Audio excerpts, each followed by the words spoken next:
रहमान रहीम, अस्सलाम वालेकुम। उम्मीद आप ठीक होंगे, खैरियत से होंगे। तैयब बलोच आपकी खिदमत में फिर से हाजिर है जी। ख़बर तो आपने सबसे अहम सुन ली होगी कि सुप्रीम कोर्ट ऑफ पाकिस्तान ने पंजाब और खैबर पख्तूनख्वा में इंतखाबात से मुतल्लिक इलेक्शन कमीशन की नज़रसानी दरख्वास्त मुस्तरद कर दी और कहा है कि हमारा जो आर्डर है 14 मई को इंतखाबात कराने वाला वो बरकरार है, वो मौजूद है। और इस वजह से तो आज जस्टिस मुनीब अख्तर ने तो वैसे भी बहुत कमाल की और बड़ा बेहतरीन उन्होंने अपने तौर के ऊपर केस लड़ा 14 मई के इंतखाबात से मुतल्लिक और जस्टिफाई करने की कोशिश करते रहे इलेक्शन कमीशन की इस नज़रसानी दरख्वास्त के ऊपर या इस केस के नज़रसानी केस के अंदर कि हमने जो 14 मई का इंतखाबात का फ़ैसला दिया था वो बिल्कुल दुरुस्त फ़ैसला था और इलेक्शन कमीशन को 14 मई को ही इंतखाबात कराने हैं। बहरहाल 14 मई तो गुजर गए, अब तो मामलात कहाँ से कहाँ चले गए हैं। लेकिन बात यह है कि इन्होंने तो अपने तौर पर बेहतरीन कोशिश की कि वो जो इन्होंने इनका इंतखाबात का फ़ैसला था 14 मई को इंतखाबात कराने का, उसको जस्टिफाई करने की कोशिश की नज़रसानी के अंदर। अब ये मामला बड़े अरसे से ज़ेर समात था। पहले ये चलता भी रहा कि इलेक्शन कमीशन ने कहा इसमें नज़रसानी की जाए, तो फिर वो सुप्रीम कोर्ट जो रिव्यू एंड जजमेंट आर्डर से मुतल्लिक जो एक्ट आ गया था, उस एक्ट को उन्होंने कहा पहले हम ये सुनेंगे, फिर उसके बाद वो जो है इस मामले को देखेंगे। अगर वो मामला उसको देखते और उसको सुनते तो शायद कहीं ना कहीं फिर इनको बेंच तब्दील करना पड़ता, नज़रसानी का स्कोप उसमें जो है वो बड़ा कर दिया गया था, इनलार्ज कर दिया गया था। तो बहरहाल उन्होंने पहले उस मामले को जो है वो निपटाया और कलअदम करार दे दिया।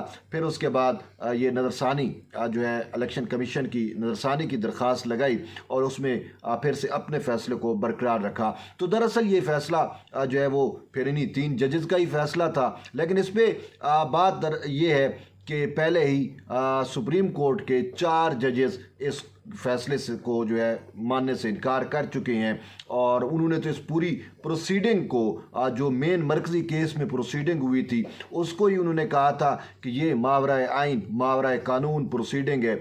और जैसा कि अगर आपको याद हो तो पहले इस मामले पे 7 रुकनी बेंच भी था जिसमें 4 जजेस को इन्होंने अलग कर दिया था या 4 जजेस, और वो 4 जजेस टी रूम में बैठ के उन्होंने justice Umar Ata Bandial chief justice Umar Ata Bandial को बावर कराया था कि ये आपका आर्डर होना चाहिए। और टी रूम में चीफ जस्टिस उमर अता बंदयाल ने उनसे जो है इत्तफाक किया था। लेकिन ओपन कोर्ट में आकर मुझे आज भी याद है कि चीफ जस्टिस उमर अता बंदयाल ने पहले कुरान की आयत पढ़ी, फिर उसके बाद वो फैसला सुनाया जो वो अब चाहते थे।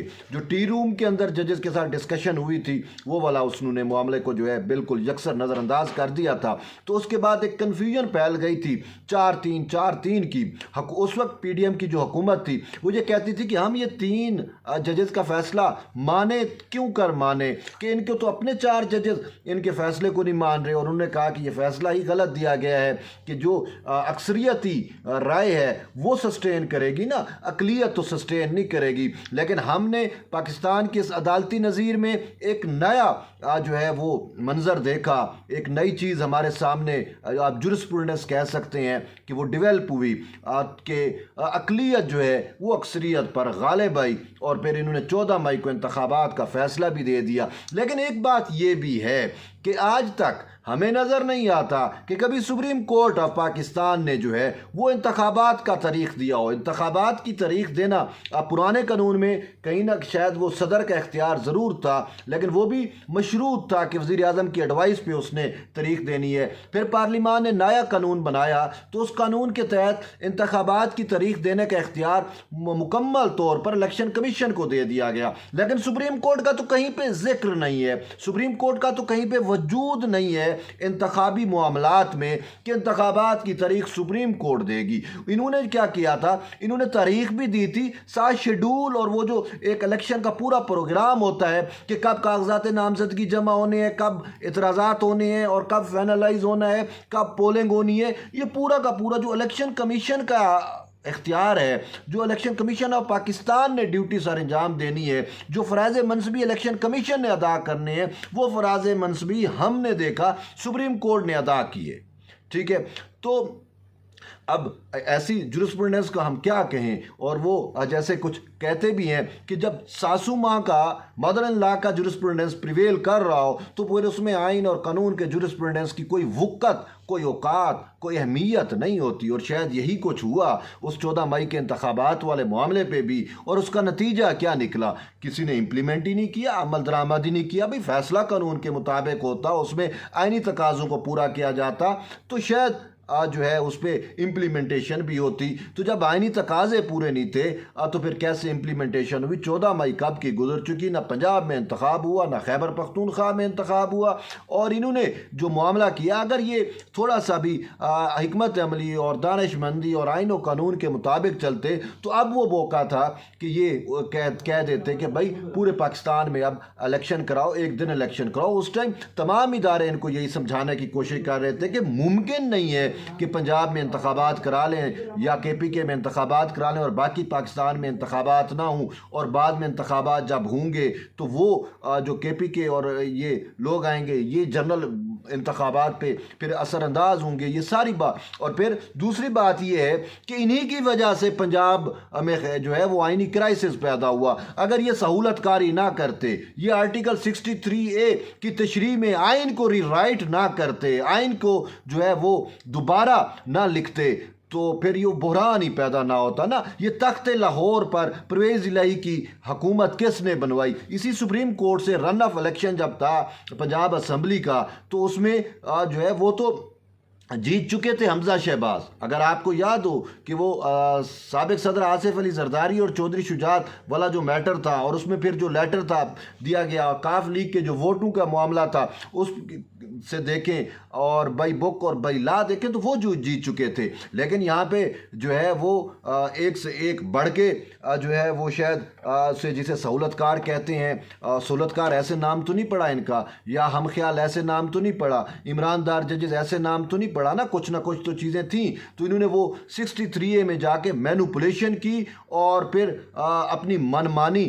تشریح کی، اور اس تشریح سے جو ہے وہ حمزہ شہباز کو ہروایا، اور تخت لاہور کی کمان جو ہے، تخت لاہور کا جو اقتدار ہے یہ عمران خان کی جولی میں ڈالا، اور عمران خان نے بعد میں اسمبلیاں توڑ دیں۔ اب آئینی کرائسس پیدا ہو گیا، تو پھر انہوں نے اس کرائسس کو دور کرنے کے لیے انتخابات کا حکم دے دیا۔ لیکن ہوا کیا؟ معاملات تو ویسے ہی چل رہے ہیں جیسے چلنے تھے، لیکن یہ گندے ضرور ہوئے، ان کے فیصلے پہ امپلیمنٹیشن نہیں ہوئی۔ تو اب یہ نظر ثانی کا معاملہ آج انہوں نے لگا دیا اور کہتے ہیں جی 14 مئی کو انتخابات کرو۔ بابا 14 مئی تو گزر گیا، اب کیسے انتخابات؟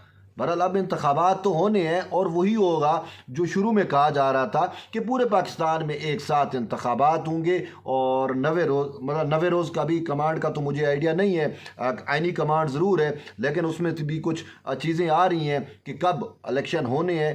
الیکشن کمیشن کی جانب سے اب یہ کہا جا رہا ہے کہ شاید آئندہ ہفتے یا دوسرے ہفتے کے اندر کوئی تاریخ جو ہے وہ طے کر دی جائے اوورال پورے پاکستان میں جنرل انتخابات کی، جس میں صوبائی اسمبلیوں کے بھی انتخابات ہوں گے، قومی اسمبلیوں کے بھی انتخابات ہوں گے، اور شاید ایک ساتھ ہی انتخابات ہوں گے۔ لیکن جو انہوں نے کیا وہ اس پہ امپلیمنٹ نہیں ہوا، اور اب یہ کہہ رہے ہیں جی اس کی سنگین نتائج بھگتنے ہوں گے، یہ ہوگا وہ ہوگا، کیا ہوگا؟ کچھ بھی نہیں ہونا۔ بات یہ جب آپ آئین کو نہیں مان رہے، جب آپ اپنے ججز کو نہیں مان رہے، جب آپ قانون کو نہیں مان رہے، جب آپ سپریم کورٹ کی روایات کو نہیں مان رہے، جب آپ اپنے ضابطۂ اخلاق کو ترجیح نہیں دے رہے، تو پھر اس کے بعد آپ جو بھی فیصلہ دو گے اس کی بھی وقت کوئی نہیں ہوگی، اس کی حیثیت کوئی نہیں ہوگی۔ تو اسی وجہ سے آج انہوں نے اپنے اس فیصلے کو جو ہے وہ برقرار رکھا، الیکشن کمیشن کی نظرثانی درخواست اڑا دی، لیکن اس کی اب نہ ہی کوئی اہمیت ہے، نہ ہی اب اس کا کوئی امپیکٹ جو ہے وہ پڑنے والا ہے۔ تو بہرحال یہ ایک مختصر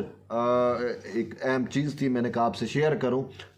تو بہرحال جڑے رہیے طیب بلوچ کے ساتھ، ملتے ہیں ایک نئی ویڈیو میں، تب تک کے لیے اجازت دیں، اللہ حافظ۔